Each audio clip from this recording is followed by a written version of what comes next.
Hello, everyone. Welcome to the Law of Attraction Roundtable. I'm your host, Gary Temple-Bodley. I'm excited again because we're doing another Joshua and Friends episode.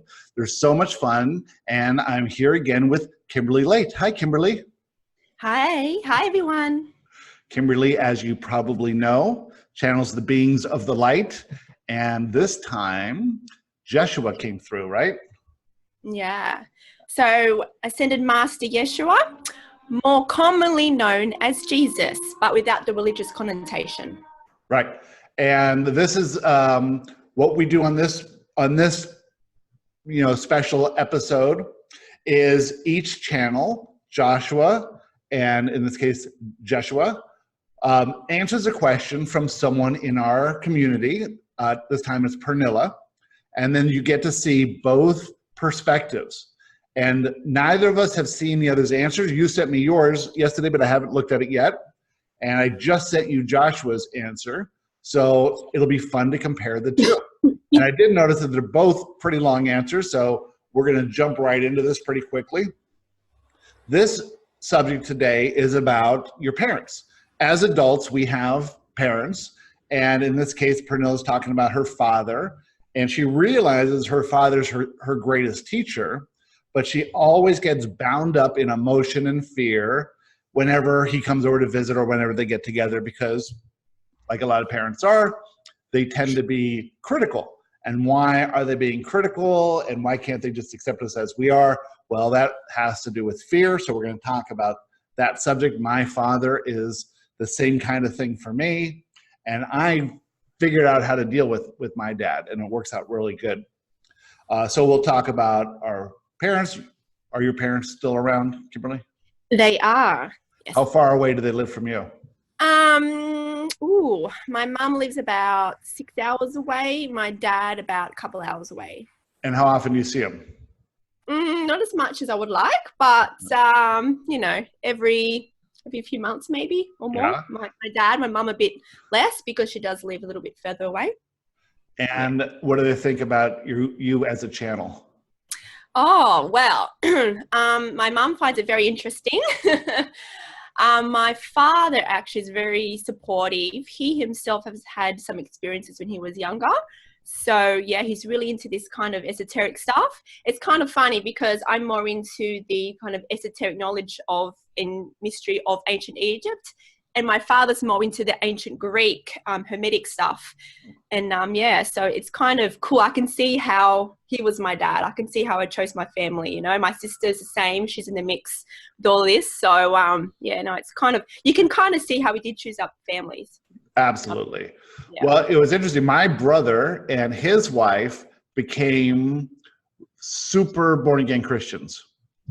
And what happened was that their daughter, they were all had a campfire and they were smoking pot, and she walked into the fire and someone else grabbed her before she hurt herself, and they just said, oh my God, we're terrible parents and we got to do something. We got to stop this lifestyle that we're on. So they quit drinking and smoking pot and started going to church and became super religious and super Christian, so much so that they quit their church to start another church. And my brother he took a trip one time to Thailand to try and convert Buddhists into Christianity, which is a funny thing to do. I don't think he was very successful in that. But anyway, so it took me a long time to come out to them. I came out to everyone else but them, but it was like coming out of the closet. And they were, like everyone else, totally supportive. It was amazing. Yeah. And you don't think it as well, especially if, like my mum, for instance, she's, has a religious background. So, in the back of your mind to think, how are they going to view this, especially the people closest to you. Right. They're the ones that you feel like they may judge you the most, even though that they're the most supportive. So, I was very pleasantly surprised when I came out to my family about it all. Yeah. And so do you have this criticism from your parents that Pernilla has? Not really. No, I'm lucky in that regard. My family's been quite supportive, I think, with everything. So I haven't, Not, That's nice. not maybe, yeah, not supportive. I'm just trying to think of any times where they haven't been supportive. They've been supportive with me through everything. Even if, for instance, this stuff, maybe not all my family can understand it, but they still watch it, listen to it. You know, they're still interested in it because they're still supportive of me. Yeah, so That's I'm great. very lucky in that regard. Yeah. Mm-hmm. Well, I had, I was, with my father, I was always trying to get him to appreciate me, which was a big theme in my life. I was always doing things for people for the sole purpose of getting appreciation back. And I had tons of manifestation events, tons of big ones about how I wasn't being appreciated, right? And one of them was with my dad. So we had this tumultuous relationship. A lot of things happened, but at one point he's now back in Florida, living in a condo that I own and pay for. And when I had my appraisal company, he worked for me in that. And so I had him in this beautiful condo on a Jack Nicklaus golf course. He's totally into golf. So it's this beautiful golf course view on, big furnished condo. And I had him there for a while. And so there's an HOA fee that I get this process server comes to my house and says, you're being foreclosed on by the HOA. I said, this is impossible. Always paid the payment. And what happened was that I had paid 3 months in advance. They didn't record that payment. It was processed. And instead of just calling me and saying, where's this payment? They sent it right to the lawyer, and the lawyer started foreclosure proceedings. It's this big manifestation event, right? Yeah. So I said, well, don't go to my dad's place. He's older and he'll freak out. And the guy's like, I have to go. It's part of the thing. I can't not go. So he goes over there. I call my dad saying this guy's going to come over.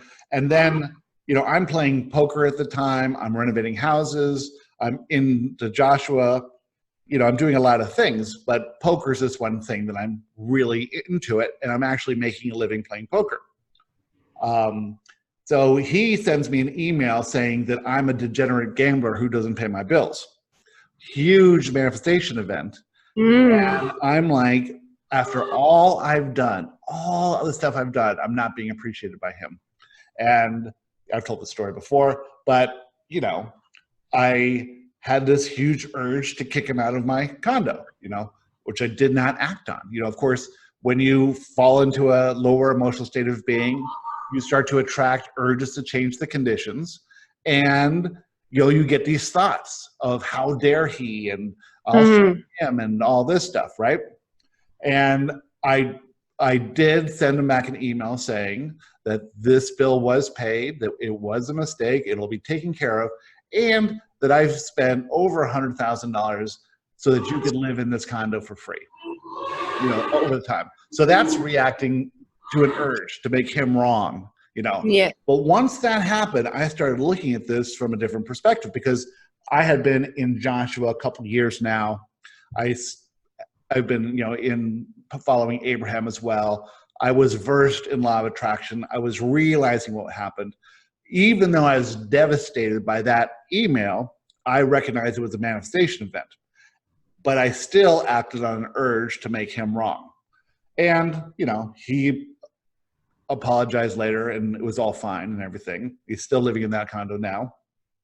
But I completely switched around my approach to my father, where no longer do I do anything ever in order to manipulate him into appreciating me.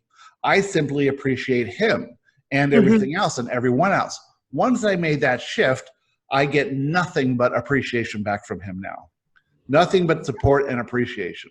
And also everyone else too, as well. So I never do anything to get appreciation, because I realized that's one of my core limiting beliefs that says that I need to prove that I'm good by having people appreciate me. I gave all that up, and now everything works so much better. Because they're your mirror. That's right. They're my mirror. Had I not had that manifestation event, because I'd have had other ones that were as intense as that one, I didn't get it the first time. I got a little bit more the second time, and this was the third time. All different people. And once that happened with my dad, then I made that conscious shift. I processed that limiting belief. I realized what I was doing, and I could see how that was just trying to control conditions. And in order for me to become who I am now, which is a spiritual leader and teacher and an example of alignment, I had to process that limiting belief. So without him writing that email, I could not have done it. So I can actually look back on that and be grateful for that event, because it totally changed my life and our relationship too. It's not by accident it happened. Nope. All part of the process. It sure is. Yeah. So now we're looking at manifestation events from a different perspective, saying, yes, I need that information. Thank you for coming. Okay, I feel negative emotion, but I can understand what it's for and look at it from a higher perspective. And you know, it's really hard to do in the moment, but with practice, you can do it. Well, you absolutely can do it. But first you have to know what it is, what's actually happening there. And that's what Joshua and beings of light come to tell us. They come to show us another perspective. Once we understand what's really going on here, we expand our perspective.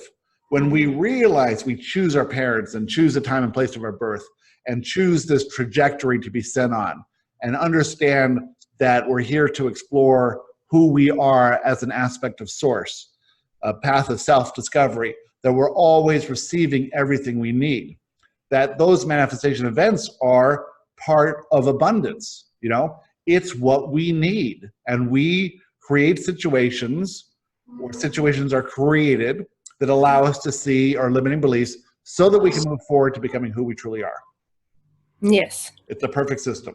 But if you don't know that system, then your default is victimhood. That's correct. Yeah.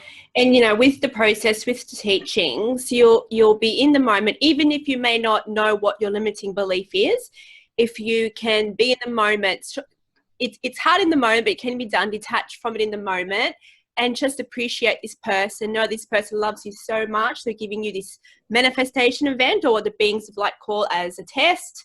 And if you can see them as your teacher, this perfect love-based being, straight away you raise your vibration, and it eases that situation. Even if you don't know it in the moment, the situation will change to match your frequency, and then allow you to more easily go inwards to find out what your limiting belief is. So even if you don't know what it is in the moment, if you can see the perspective that they are your teacher and that this is happening for you, for your expansion, that already assists you with raising your vibration. Yeah.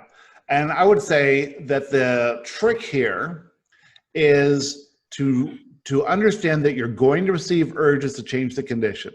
They're going to flood in, and you're going to be overwhelmed, and you're going to want to act on that urge. But that's never going to be of anyone's benefit. It's just adding fear into the situation. So if you can't understand the limiting belief there, if you can't appreciate them as a teacher, then simply don't act on an urge and step away. And tomorrow morning when you wake up, or the next day when you wake up, your vibration will naturally be higher because you've slept.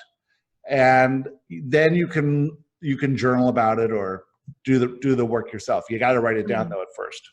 And that's why meditation is good, because in those moments you can get flooded, and meditation really helps to regulate your emotions so you can be more present. Yes. Not like I'm saying meditate every single day. So when those things do happen later in the day, you will understand what those thoughts are. You know, you will recognize this is not inspiration that will move me forward. This is an urge, and I'm not going to act on that urge. Yeah. Just knowing that, I mean, if you can just get good at doing that, it literally changes your life. Right there. It does. Yeah. Yeah. And it's practice. I mean, you know, we all go through this. So even like, for instance, me and you, I'm sure, even though we know this stuff, we can still get triggered, but it might mean that we're able to see it more in the moment and change it in the moment, you know? So it's just practice. Yeah. Good. Well, I'm getting there. Not quite there, but I'm getting there. It's mostly when it's intense around people that are close to you. That's right. It's always the way. Yeah. All right, let's get into Pernilla's question, and then we will look at Yeshua's answer and then Joshua's answer. Okay.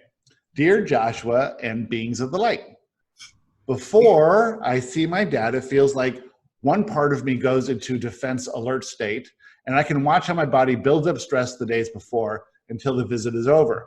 I have done a lot of journaling and several written and mental fear inventories during the last years, and it feels like I pretty much have the intellectual understanding of it. I know I have chosen him as my dad, that he's probably been my greatest teacher so far, and a big reason for the trajectory I'm on today. I know that he has no power over me anymore if I don't allow him, and that I'm no victim.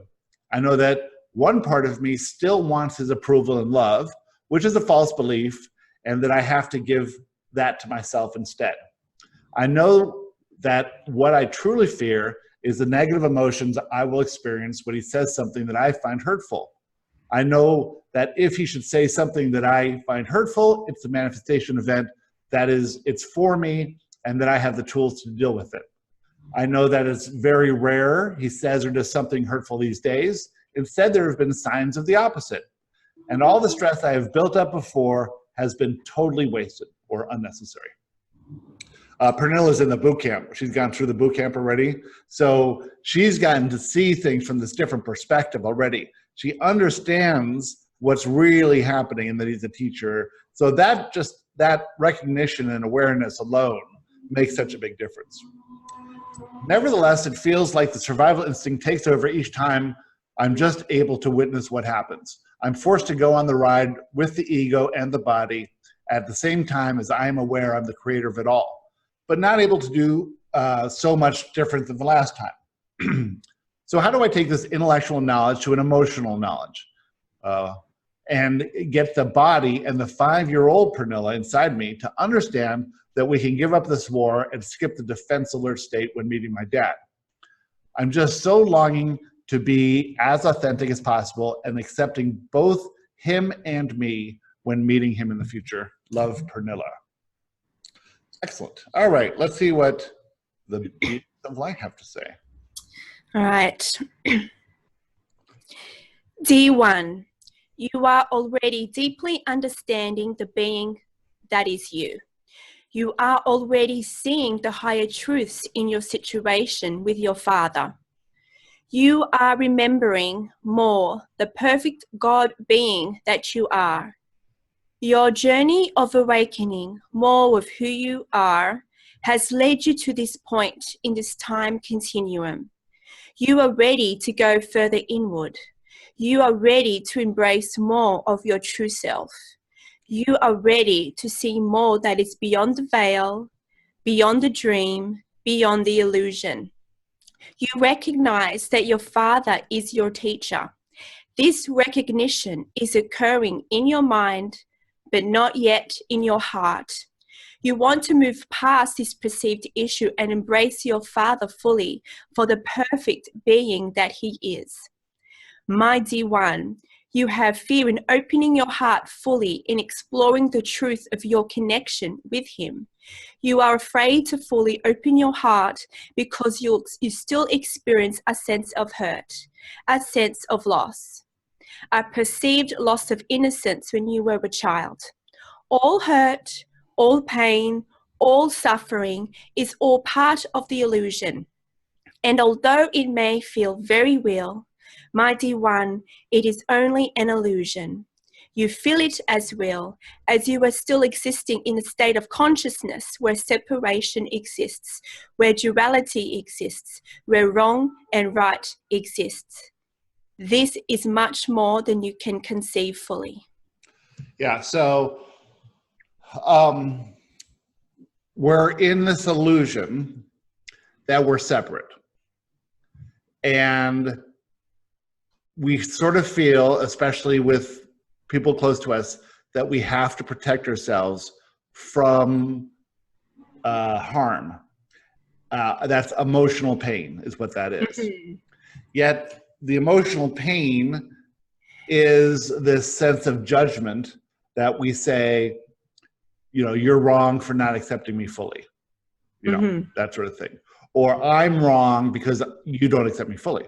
If I was better than I am, then maybe you would accept me. But since you don't accept me, I'm not perfect. I'm flawed. And I so don't want to be flawed anymore. Yeah. Yeah, I mean, this is a hard one. I mean, this is this idea of duality. People are either good or bad, right? That's right. If you judge them as good, it's based on your belief system. If you judge them as bad, it's based on your belief system. They are actually neutral, and they're just reflecting back to you how you are feeling about yourself.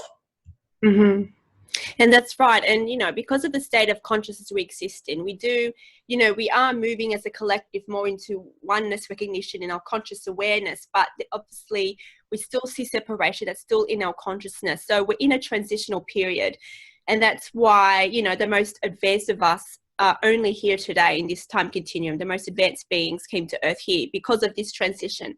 And even though we might know it in our minds and we can understand these teachings and be like, okay, well, we are all one, but why do I feel hurt? Because we're still in that transition, and that those belief systems of wrong or right and duality are still there in our limiting belief patterns. So we'll go on further with the questions, but, recognition of it is one fact, but also practicing, and feeling that they are one. It's a practice and a process, but, recognition is obviously an important first step. Because of the law of attraction, when we attract a limiting belief, that limiting belief is with us always. We can't push it away. We can't lose it. It's always there. But what we can do is dial down the intensity of it. And the best way to do it is through self-love. It's self-acceptance. Right. You don't really even have to be different or see your father different. It's way more about seeing yourself from a higher perspective, seeing yourself as not flawed. Because, again, they're just mirrors. Okay? That's right. You are on the pathway to remembering the higher truths of fear. The people that trigger you are your teachers. Emotions based on the frequency of fear are still within your belief system. This is why you experience the manifestation of it in your physical body around the subject of your father. The fear itself, although it is an illusion, it is also your teacher. It is not here to punish you. These negative perceptions and emotions are for you. They are lovingly for you. Your father has lovingly agreed to play this role with you to allow you to go through these tests because you are ready for more expansion. You are ready to explore your journey on a new mastery level. You are such a powerful being. You planned such experiences to explore in your life, and you planned the roles pre-birth. Your father loves you so much that he agreed to play this role for you because, like you, he knew you would be able to face and overcome these perceived challenges. That this experience of life with him playing the role as your father would trigger and activate more of your divine blueprint into remembering more of who you are and why you are here. Your journey in this illusion will create great expansion, not only for yourself, but it will create much expansion for all that is. Through remembering more of your life purpose, you will affect greatly the expansion of others here on earth in specific, powerful ways as a result of going through these tests. It's interesting because I can see this in her now, and I can see it in others now, and they have great difficulty seeing this in themselves. They view themselves from a quite limited perspective. Everyone does. And in all the questions that Pernille has asked and the interaction that we've had together, I know that she is on this path of incredible ascension, and due to her limiting beliefs, she can't see it. A lot of people are like this. You adopt such limiting beliefs that that overcoming them and getting to this place where you perceive yourself from such a high perspective is this magical thing. Yet I could, the limiting beliefs are so strong. They're so intense. People will sort of believe them as fact. I can't do this. That's I can't, but it just takes practice, Yeah. And, she chose her father knowing that she'll be on a certain path to experience these things. She chose her father. Right. We all chose, our parents were all in this game together, that we play different roles in different lifetimes. The illusion is so strong because it has to be, because if we could see through it easily, then we wouldn't have intense, experiences that cause the expansion that allow us to birth these big desires, all these things. Yeah. That's right. All right. D1. In higher truth, there is no wrong occurring here or in your perceived past. All is occurring lovingly for you, even if you do not see it in the moment. The way forward for you is to drop down from the ego mind, the analyzing mind, the mind that has old operating systems still existing due to your shared life experience and the collective consciousness you are plugged into. The way to go further inward, to remember more of who you are, is to live more from the heart center. Living in your heart center will require you to open fully your heart, to open yourself to being vulnerable, to be open to feeling hurt. When perceptions of hurt are experienced by you from this, you will more easily be able to see this as a loving teacher, as a loving collaborator for your expansion journey. You will be able to more easily align to love in recognizing in the moment fear is not real. The perceptions of higher truths will assist you further. It is time, my dear one, to open more of your heart and open yourself to feeling more. It's through living more in the heart center where you not only align more to the God within, you start seeing more of oneness. You'll recognize more that your Father is actually you. This will help in letting go of resistance. It is through love where you melt away the resistance. Let go of resistance in your sense of fighting against your belief system. It is there for you. It is assisting you to reckon more of who you are. Right. So this is like any manifestation event. That manifestation is there to awaken more of who you really are. And this is what you intended. So if you're not going along with who you are, if you're resisting the power of who you are, and all of us see ourselves from a super limited perspective that's compared to who we truly are, right? All of us. And if we intend to find our soul's purpose, I mean, Pernilla found these teachings and found the boot camp and enrolled in the boot camp and went through the boot camp. That means she is on a path to discover her soul's purpose, yet she's still resisting it because she has a limited perspective of herself. And this is played out in a relationship with her father. And what I like here is that, Yeshua says to drop down into the heart center, because often when we experience hurt, we like to shut off from feeling. So I can see that she's conceptually, knows these things here, but it's like because she feels hurt in a way, she hasn't fully opened her heart to feel. Because, opening your heart to be vulnerable can cause more pain, or you perceive it'll cause more pain. But it's when you feel deeply, is that when you can really, obviously, deeply love yourself more, and you're able to more easily go inwards to find out what your limiting beliefs are. So it's a combination of recognizing your limiting beliefs, but also opening your heart to feeling it as well. Yeah. And this is what we're all afraid of, is feeling those emotions. That's right. That's the reason people try to control things, because what they're doing is they're controlling their exposure to negative emotion. They say, well, as long as I can be good, then I'll get the love I need from my dad and I won't feel bad. And so you be good and you don't get the love from your dad or your partner or whatever. And you go, well, you know, I was good and they didn't give me love, so I must not be good because they would give me love. So I'll have to be different than this even. And I tried so hard to be good and nothing's working. Well, that's because you're inherently good and what you're doing is behaving in a way you think will cause them to love you. And yet that can't work because you're not being authentic. You're being this creation you've made that behaves in a way that is not authentic, simply to manipulate other people into loving you. And if they do love you, they don't love you anyway because they love this fake version of you that you've created.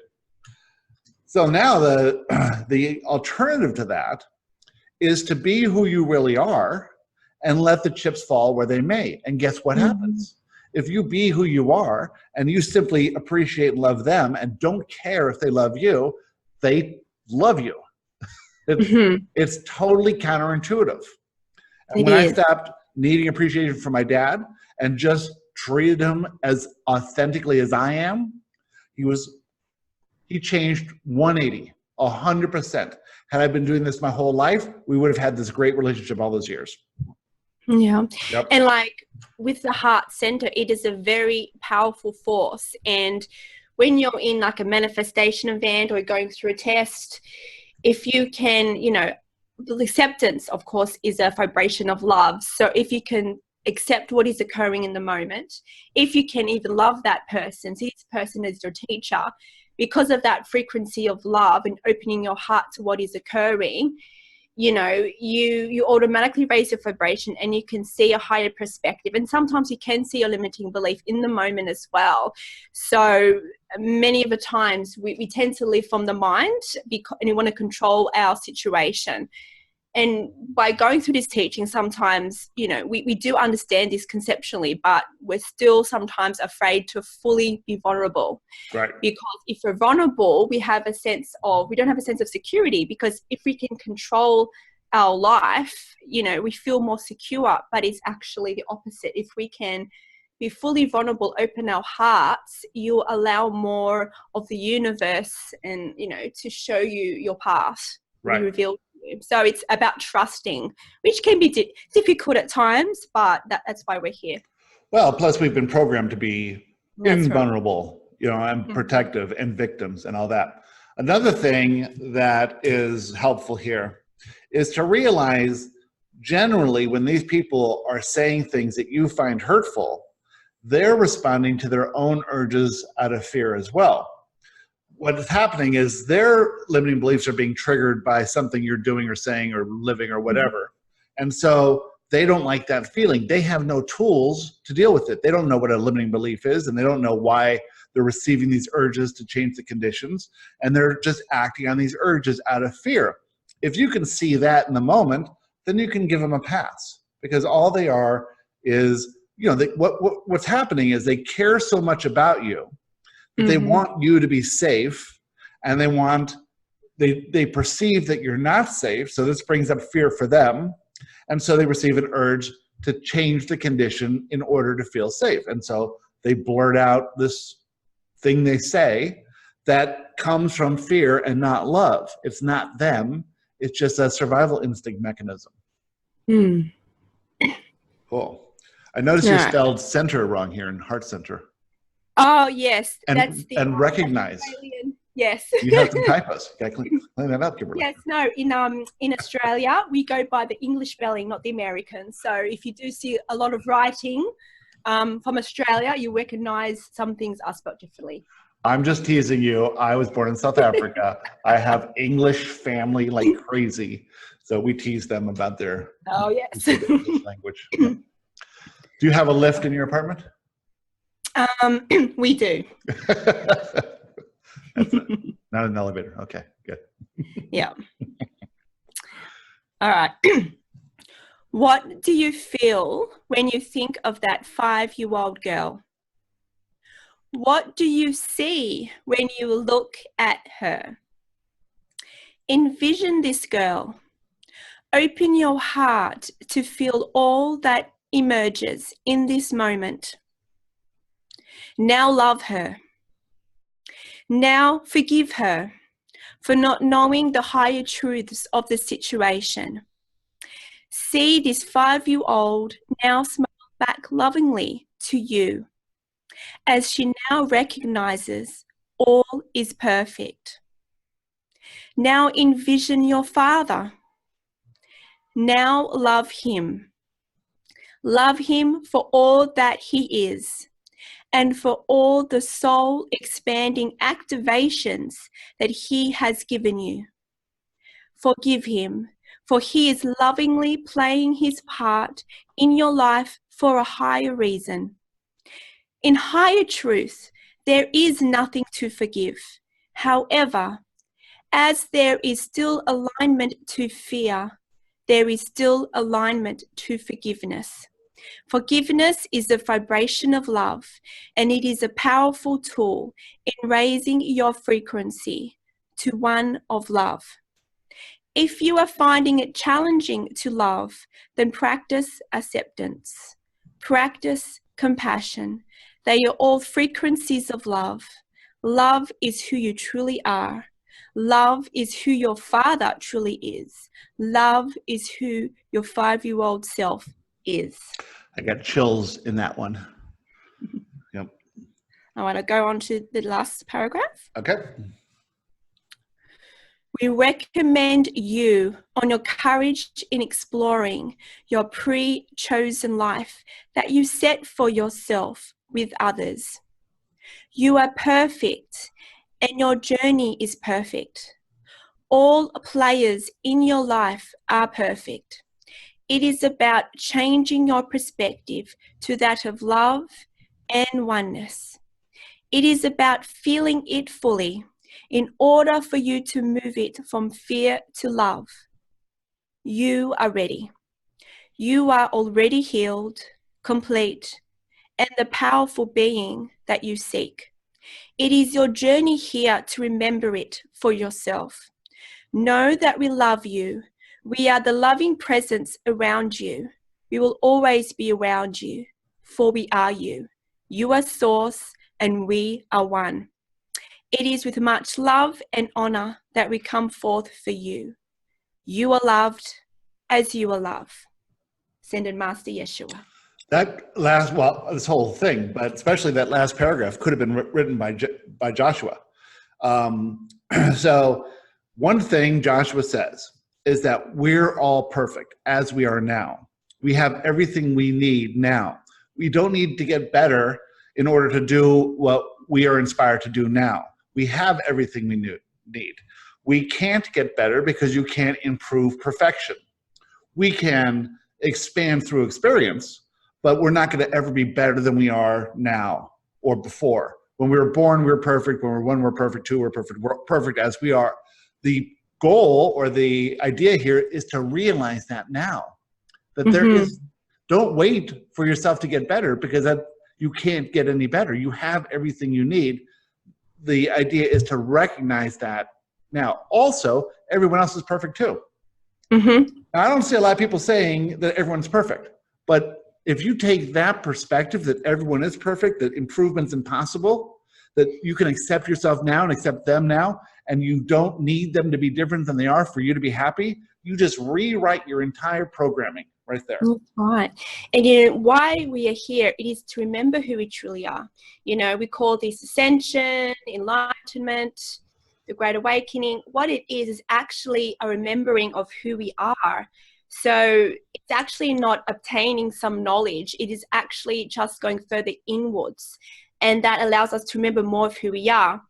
And in this question, Yeshua talks of divine blueprint. So what the beings of the light have told me what this is that it's an energetic system within your source self. Now, what happens is that it contains imprints of all the lives you have lived, it contains all the abilities required for this lifetime, and rememberings of who you are. So basically, as you raise your frequency becomes a key at certain levels, right. And it actually unlocks the divine blueprint. And what happens is then a remembering of who you are comes to the surface. And this can occur, you know, not just in glimpses of the lives you are living, glimpses of the powerful being that you are. It could be abilities all of a sudden being released to your conscious awareness. And you might think, wow, this ability just come out of nowhere. It didn't. You always had it, but because of your frequency allowed you to tap into your divine blueprint and basically release this, remembering this ability within you in your conscious awareness. So the raising your frequency is key, and as Joshua says as well, and it's through love, the frequency of love, where we can do that. Yeah. And accepting all that is perfect. Right. Including love ourselves. And acceptance. Exactly. And we are perfect examples of that. We raised our vibrations, and this ability to channel came through. Mm-hmm. When I was doing the one-on-one, we had 20 people enrolled in the one-on-one, which was a 6 to 18-month program where the person would ask Joshua 3 to 4 questions a week over a period of time. 10 of the 20 people became channels. That ability emerged in them. As people are in the boot camp, they are raising their vibration in an 8-week process from week to week to week, understanding how this universe works, who they truly are, what they're here to do, and then what their soul's purpose is. And all these things are being unlocked because they are raising their vibration to the frequency of love by doing the process. You know, this is amazing stuff. And this collective consciousness is just expanding like crazy. 10 years ago, you know, there was nobody, you know, relatively interested in this stuff. Now we have, we've got a lot of people in the Joshua community in Vancouver, and Abraham was in Seattle.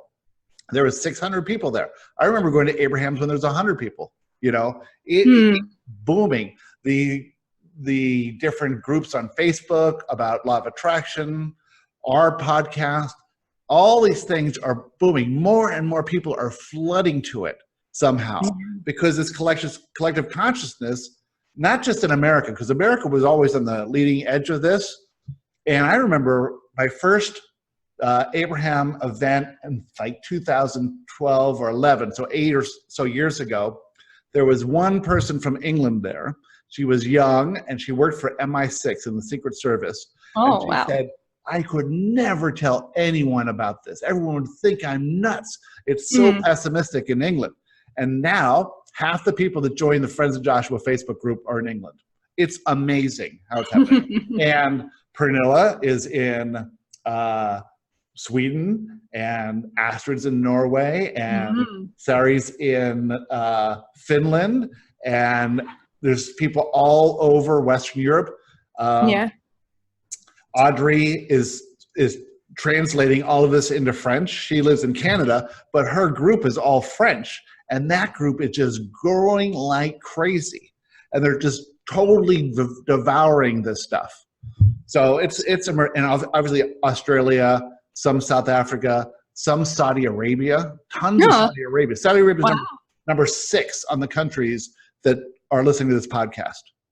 That's amazing. Yeah, well, there must be a lot of expats and stuff there, but it's just amazing, you know. So it's growing like crazy. Okay, let's get on. We got some time here. Let's get on to Joshua's answer. Dear Pernilla, you do not have to accept your father. You do not have to love him. You could remain on the alert for the rest of your life. It doesn't really matter. When he transitions to the non-physical, he will be with you always in every moment. You cannot lose him. You are eternally connected. When you make your transition to the non-physical, you will rejoin him. However, he and you will be a little bit different than you are now. You will both lack the fear that is currently present in your relationship. So Joshua sets the stage here that says that you don't have to do anything. Nothing's wrong with your fear of interacting with your father, right? If you judge yourself as like, I should be a better daughter and I shouldn't have this fear, well, then you're just off on the wrong foot to begin with. If you accept that this is how it is and you accept it, you know, we have a lot of guilt around how we interact with our parents. And guilt is just fear that we're not enough. That's right. Yeah.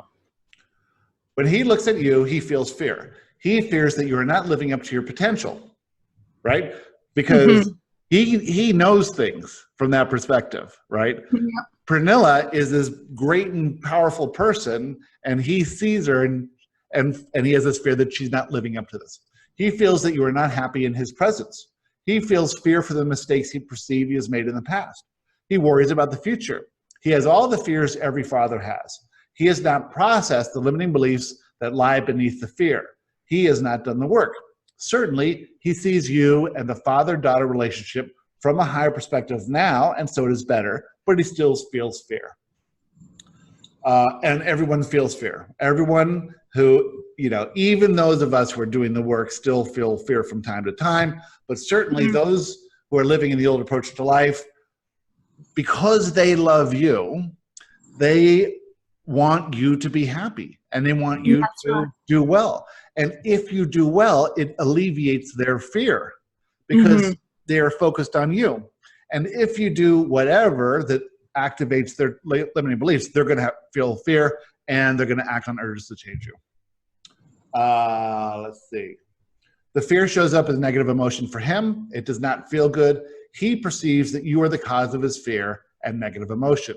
He receives urges to change the conditions, and he believes that if he acts on these urges, he will change the condition and feel better. And so he may say something. That's simply his way of dealing with the negative emotion. You hear the words and your own limiting beliefs kick in. It simply means that you cannot become a vibrational match to the life you want until you process these limiting beliefs. Therefore, all of this is for you because you cannot ignore these strong emotions. You must process the limiting beliefs. Those emotions tied around our family and those that are close to us are high because we can't ignore them, right? And we don't want to ignore them. But if you repress those emotions, then they go into the body, right? That's right. Just so, because you can't, if you're going to ignore your family, great, that's one thing. But you're not going to ignore the body. Yeah. Yep.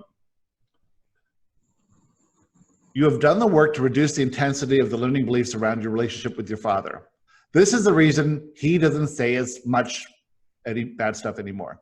It is all about your current perception of reality and has nothing to do with him. It's about the work you've done this far. Soon, your greatest teacher will be gone. You will then insert some other figure into your life to take that role. The time is right to process as many limiting beliefs as you can. Now is the best time ever for doing this work. Same thing Joshua just said. Yeah, because it shows that no matter who the person is, they're your mirror. So even if her father was not in her life, those fears will be mirrored to her in another person, unless she does the work. Right. Yep. Okay, I think this is the next one. You have done the work to reduce the... okay. The only reason to do any of this work is to become a vibrational match to the life you prefer. As you do the work, processing limiting beliefs and consciously choosing higher perspectives, you move closer to the authentic version of you that you are to become. As you resist any emotion and discount any manifestation event because you fear negative emotion, you simply stall the process of elevation. Nothing is wrong with this. You do not have to do anything you don't want to do. However, you will always be drawn to the highest version of you. And so you will continue to face manifestation events as intense or more so as these that occur with your father. So then you must take it a bit further. Why are you here? To expand through experience to discover who you truly are. Or we should say, remember. You are a limitless and magnificent being of pure positive love and acceptance. Do you see that clearly? If not, why not? Do you continue to perceive yourself and your abilities from a limited perspective based in fear? If so, you must give up your limitations and become who you truly are. Your father allows you to see your own limitations. Compare how you are with your father compared to how you would be if you knew you were a limitless and magnificent being of pure positive love and acceptance. You would feel different. You would not be triggered. You would fully accept him and yourself as you both are. You would not fear his arrival. You would be calm. You would not fear the manifestation events. You'd appreciate them.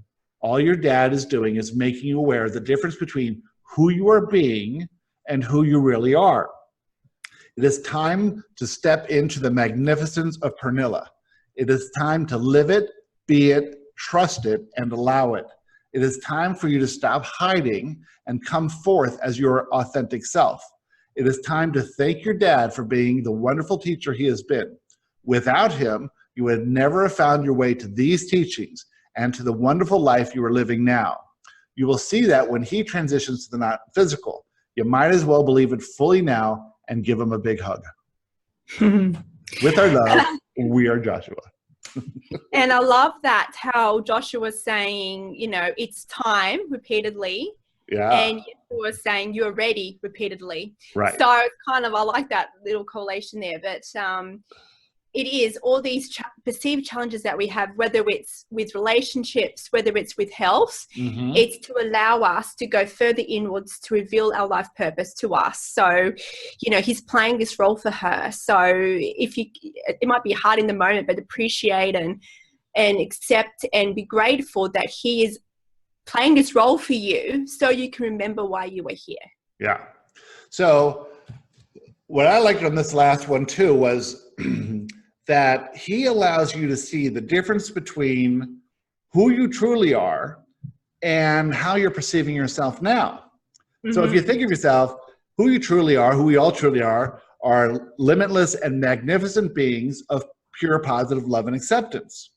And so if you're not being magnificent, being fully accepting, being limitless if you're limiting yourself, you can see that by your interaction with your father. It makes it obvious.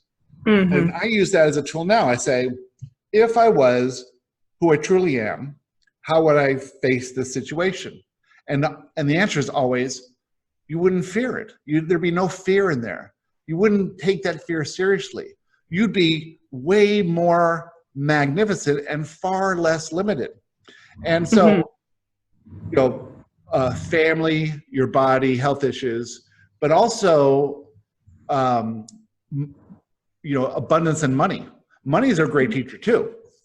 Oh, yes. Because money shows you your limitations. You know, if you're worried about, Joshua said this the other day, if you know, people who are truly abundant financially have no clue how much money is in their wallet, in their bank account, or what their net worth is. They don't know. It changes. You know, Donald Trump has no idea what he's worth.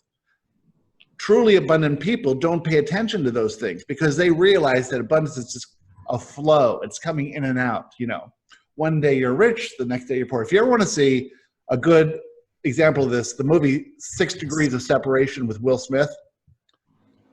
So in that, these two art dealers sort of adopt them, you know, sort of bring them in.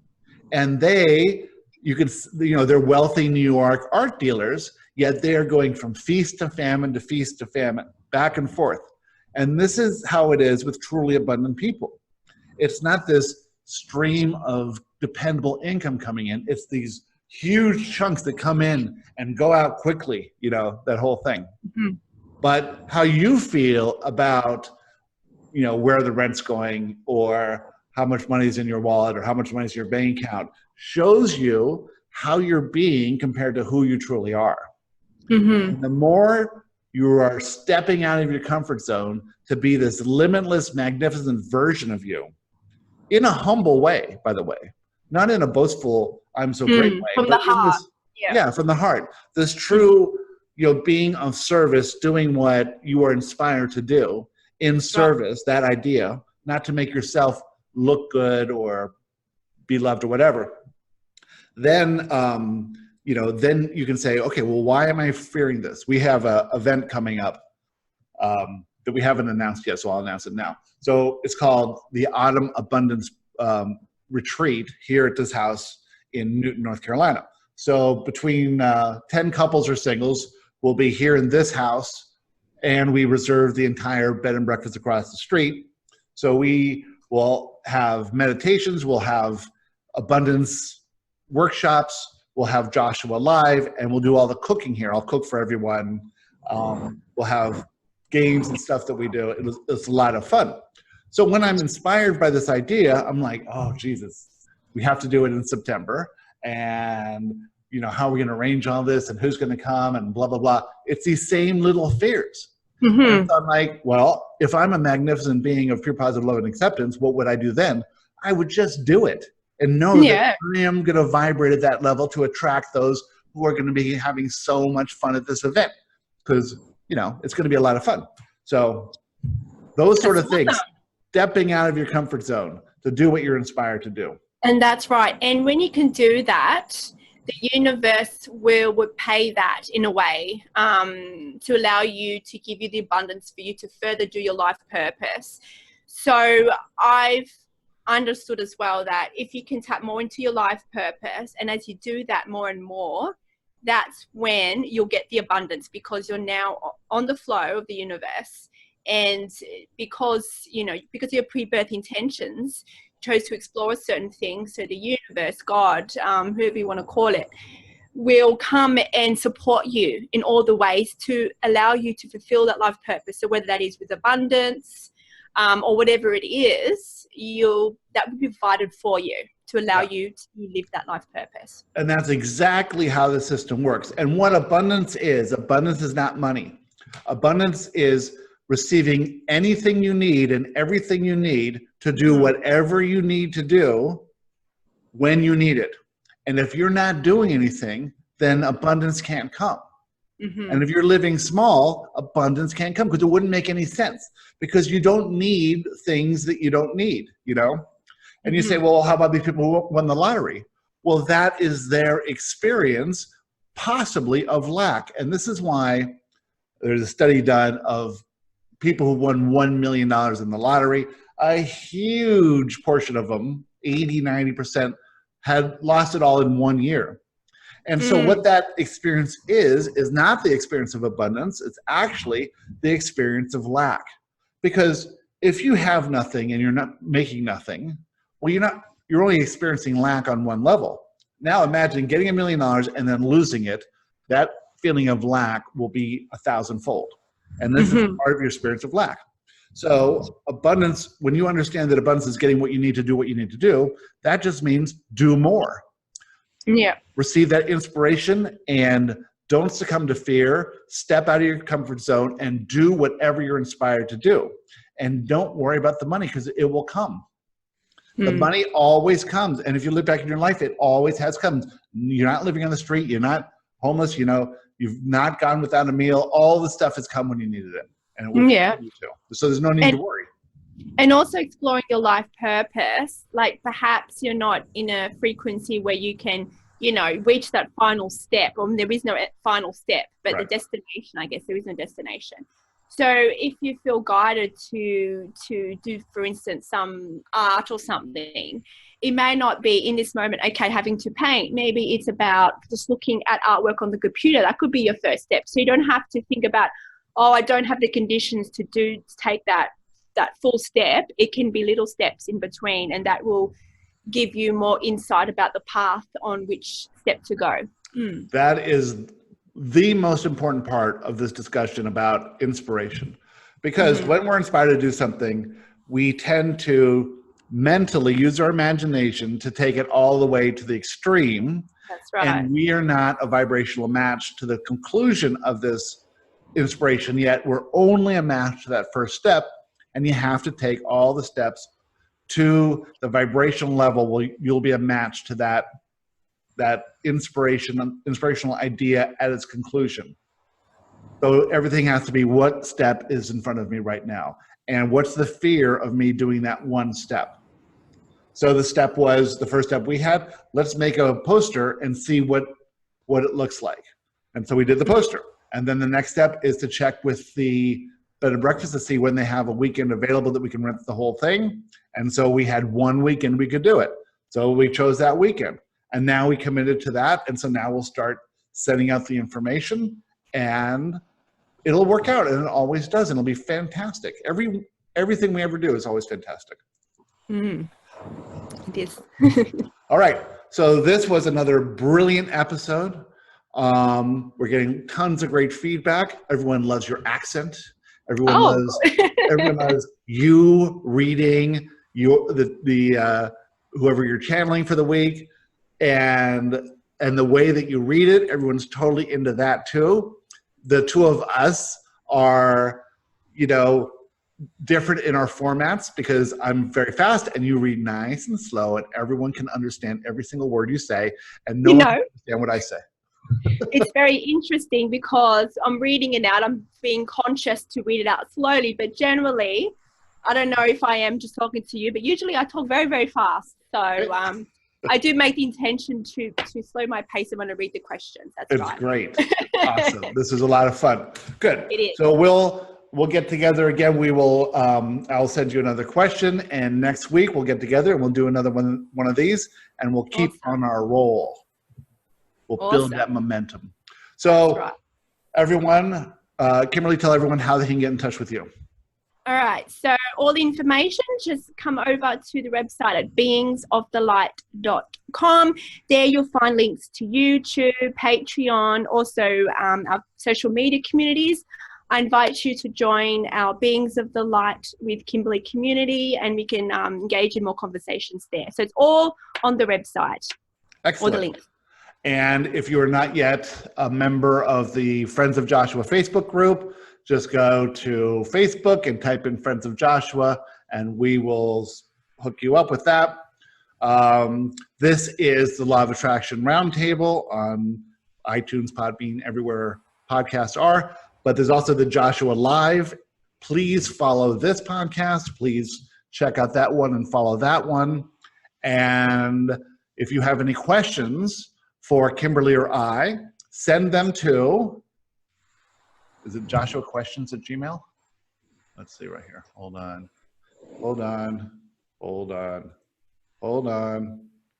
Let's see what it is. I don't know.